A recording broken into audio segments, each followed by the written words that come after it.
Baik teman-teman wartawan, hari ini saya dengan Ibu Menlu Retno mendampingi Bapak Presiden untuk menerima Sekretaris Jenderal OECD, Matt Coleman dengan jajarannya.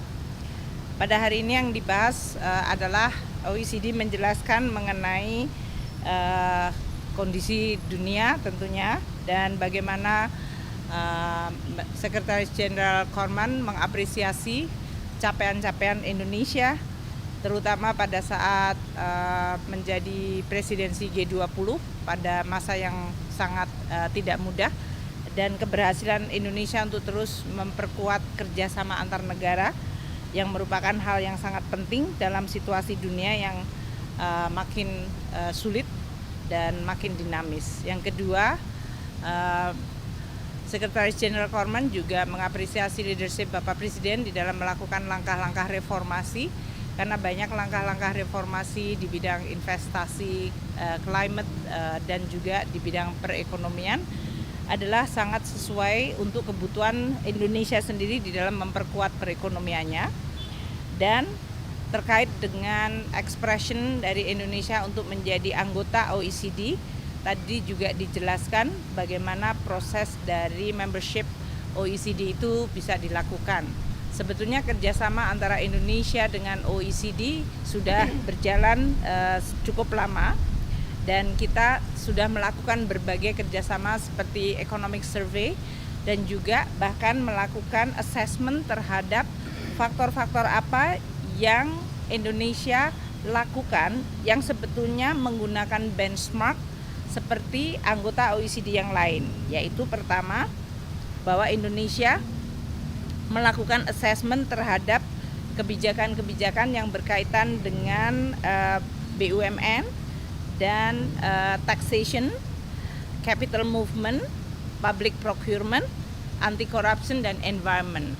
Nah, kita selama ini sudah melakukan banyak sekali reform untuk kepentingan memperkuat perekonomian Indonesia sendiri, namun ternyata itu juga sesuai dengan persyaratan atau keanggotaan OECD sendiri. Sehingga pada saat Indonesia akan dan ingin menjadi anggota OECD, kita tidak memulai dari nol sama sekali, namun sudah banyak bidang-bidang reformasi yang sudah dilakukan oleh Indonesia yang juga sesuai dengan kebutuhan kerangka kebijakan yang konsisten dengan OECD. Saya mungkin nanti akan memiliki pertemuan bilateral sendiri dengan Mr. Coleman. Namun tadi Presiden menyampaikan bahwa Indonesia ingin proses membership itu bisa berjalan cukup baik dan cepat dan juga manfaat dari proses membership itu sendiri harus diyakini karena akan memperbaiki kualitas kebijakan dan juga birokrasi di Indonesia. Mungkin itu yang bisa saya sampaikan. Terima kasih menyambung apa yang disampaikan oleh Bu Menkyu. Pertama, sekali lagi beberapa kali diulang oleh Sekjen OECD mengenai masalah leadership Bapak Presiden, demokrasi di Indonesia, balance and strong leadership yang dimiliki oleh Bapak Presiden dalam membawa Indonesia dalam situasi sekarang. Yang kedua yang perlu diketahui adalah bahwa Bu Menkyu tadi sudah menyampaikan sebenarnya kerjasama kita dengan OECD itu sudah cukup lama. Dari sejak 2007 kita sudah menjadi key partner dari OECD dan kemudian kita juga ikut Enhanced Engagement Program.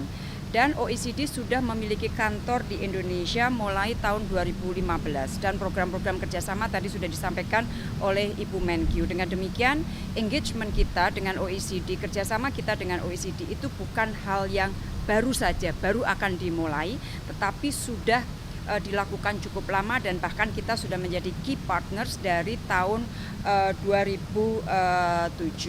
Nah, mengenai kedepannya bagaimana setelah kita menyampaikan surat expression untuk menjadi anggota OECD di bulan September nanti akan ada pertemuan konsel OECD akan dibahas dan kemudian setelah itu apabila sudah mendapatkan political agreement maka proses teknisnya akan dimulai.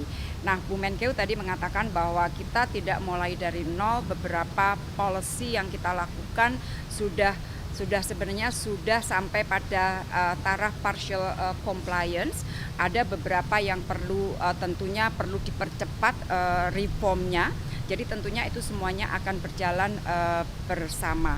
Dan sebagai informasi kepada teman-teman, dukungan dari anggota OECD kepada Indonesia cukup kuat, cukup banyak, dan dalam beberapa hari ini saya sudah menerima surat dari beberapa menteri luar negeri yang menyampaikan dukungan kuat terhadap keanggotaan Indonesia di OECD. Terima kasih. Thank you.